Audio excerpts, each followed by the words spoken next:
Yo, what's up, everyone? Back to cover this Thursday night showdown. We got an awesome game between the Rams and the Seahawks this week. We have a awesome contest on Draftkings.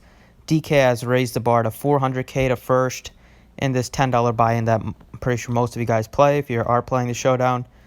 So yeah, we got a lot to play for this week. Let's get into it. You can drop a like and subscribe down below before we get started. And you can check out the website, links in description if you want to join. We'll kind of do the same format. Pretty excited to talk about it compared to the last couple slates that we've had, the single slates. We have Wilson's your most expensive guy this week. I love both the quarterbacks here. Wilson at home has looked really good this year. I think Goff is just a little more safer just because he throws the ball a lot more. He has averaged a lot more pass attempts per game last week, which is absolutely crazy. Surprised his arm didn't fall off, having to throw 68 times. But Wilson, Pete Carroll likes to go with the running game quite a bit, but he's still a fine play at home. He threw 50 times against the Saints. So if the game requires him to throw, and this game will probably require, passing, and it's going to be high scoring probably. So Wilson and both quarterbacks I like. I love both of these number one receivers, Kupp and Lockett. If you're paying up for anybody, I'll pay up for Kupp on the Rams. Lockett is the go-to guy on the Seahawks. Didn't have a big game last week, but before that he had 14 targets, 12 targets. Wilson threw under 30 times last week. They didn't need him to throw that much. They were just dominating the Cardinals the entire game, so they went with a lot more of a run approach, slow tempo offense. So it's going to be a completely different story this week. Gurley at 8,800, I like the price tag on him. He doesn't have a ton of upside on the ground, but he has a lot of touchdown upside. Last week he got 2 touchdowns on only 5 carries, but he's playing a big factor in the passing game. Last week he got 11 targets. He's been on the field a lot more, and in this type of game with 2 good teams, I'm expecting him to get a lot of work like he did last weekend. And he was still pretty effective. I think they'll probably try to run, give him more carries on the ground, but they had to just throw the ball a lot. They were losing multiple touchdowns to the Bucs late in the game, so they had to throw. This week could be kind of different, but I think Gurley's going to be involved either way. In at 8,800, you got to like the price. Carson is fine. I'll probably just go up to Gurley though, especially because Penny is back. He should be back this week. Rashard Penny, 5,000. He didn't play last couple weeks, but they do like to use him too, and he probably should get some carries too. And if Carson, happens to struggle, or if he does fumble again like he has, in the first 3 games, then, they won't hesitate to go to Penny there. So Carson's not super safe, but he does have some upside. I think Gurley's a little better play, just in my opinion. Now we got 2 of these Rams receivers here. Both are a lot cheaper than Kupp by, almost $2,000. They're a little more high risk, but they can pay off. With Woods, 15 targets last week. The targets are just through the roof of all these Rams guys because Goff threw almost 70 times. But Woods definitely has upside, and Cooks has that big play upside that you want, if you're just playing one team or 2 teams. I'll try to get up to those 2 guys, I think. Then play Disley. I think those receivers have a little more upside, but Disley's the guy that has just like a solid floor. He is getting a ton of targets. He's playing a lot of the snaps. Now they traded Nick Vannett to the Steelers, so he's safe as well as 76. I'd rather play him than play Metcalf. I don't see myself really getting a Penny, even if he does take some work away. 5,000 is not like he's $2,000, so that's kind of tough. Not going to have any defense on this one. I think points are going to be scored. I think Brown is a little too expensive at 38. Probably go to like Zerlin here, a kicker. It should be a high-scoring game. Should be a lot of points scored. Field goals, extra points. Zerlin at only 3,400 has hit double digits in 3 of the first 4 games, and the other game he hit 9. The Rams are going to put up points, and the Seahawks, they haven't been, their kicker hasn't had as good success, but in a game matchup against the Rams, who have struggled defensively against some teams, especially last week, they could put up some points, and I like both the kickers. Maybe Zerlin just because he's a little cheaper.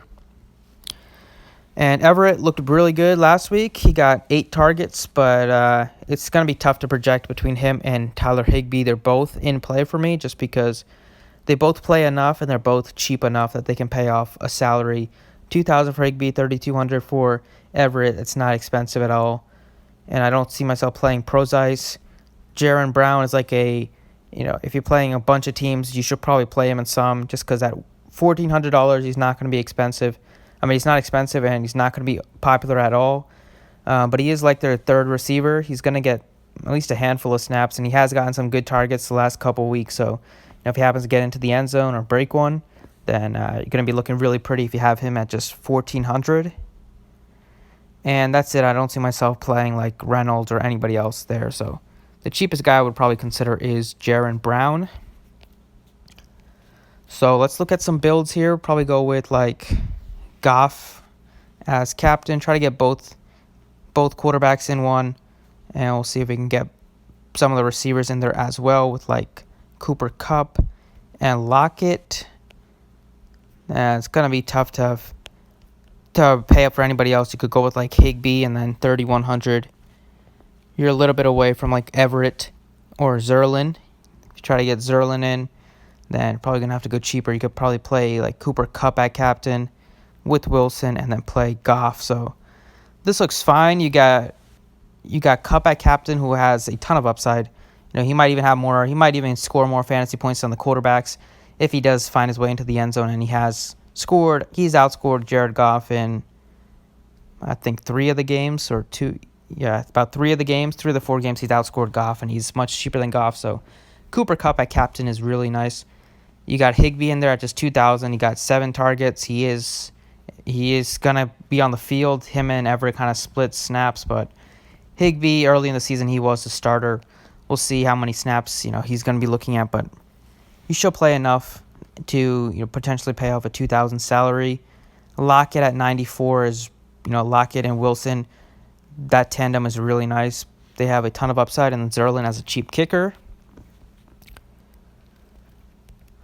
Do one with Wilson at captain at $15,900. So if I play Wilson, I'm going to try to, have him paired with Lockett.